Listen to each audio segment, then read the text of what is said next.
Mi jefe me pidió que siguiera el reglamento al pie de la letra, sin excepciones. Lo hice. Y en 3 semanas, la empresa perdió su cliente más grande por mi culpa. La culpa fue de él, pero el que casi paga el precio fui yo. Me llamo Fede, tengo 28 años, y trabajo hace 3 en el área de logística de una importadora mediana. Mi jefe directo, Bruno, es de esos gerentes que se creen Steve Jobs pero no toman ni una decisión sin cubrirse las espaldas primero. Todo empezó cuando un cliente grande, uno de los que factura como el resto de la cartera junta, empezó a pedir excepciones.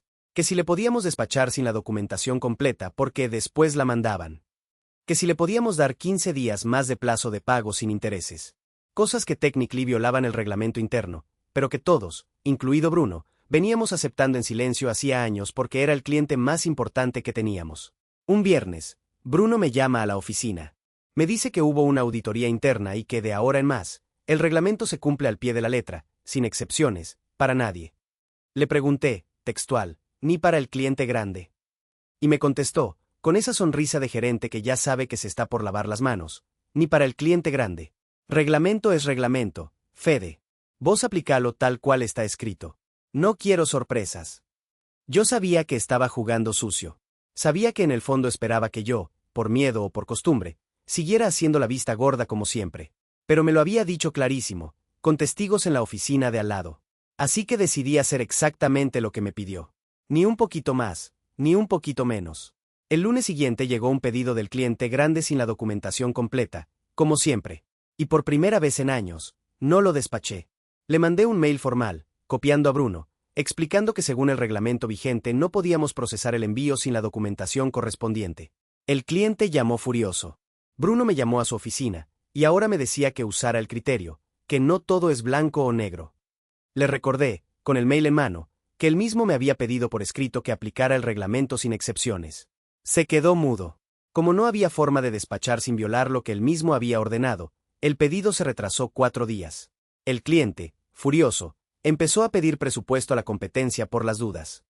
Y ahí Bruno entró en pánico de verdad.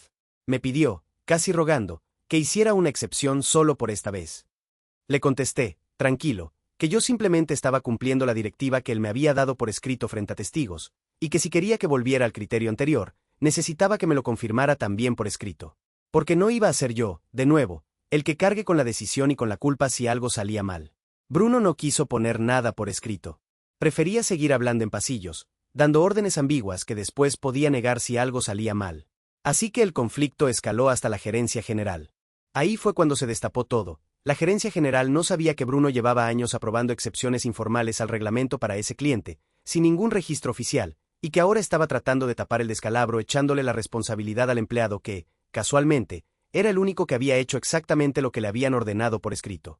El cliente grande finalmente se quedó, después de que gerencia general interviniera directamente y renegociara las condiciones de forma oficial y documentada, no en base a favores verbales de pasillo. Pero Bruno no la pasó bien. Quedó marcado como el gerente que manejaba excepciones críticas sin ningún respaldo formal, y que además había intentado cargarle la responsabilidad a un empleado que solo había cumplido órdenes. A mí, la gerencia general me llamó para agradecerme, textualmente, por haber dejado todo documentado.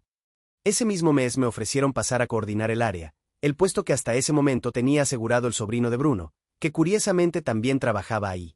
La moraleja de esta historia es simple. Cuando alguien con poder te da una orden que sabes que te va a dejar pagando los platos rotos, no discutas en el momento. Pedí que te lo confirmen por escrito, cumplí exactamente lo que dice el papel, y deja que la realidad haga el resto. El que se cubre las espaldas con mentiras, tarde o temprano se queda sin espalda. Si te pasó algo parecido en tu laburo, contámelo en los comentarios.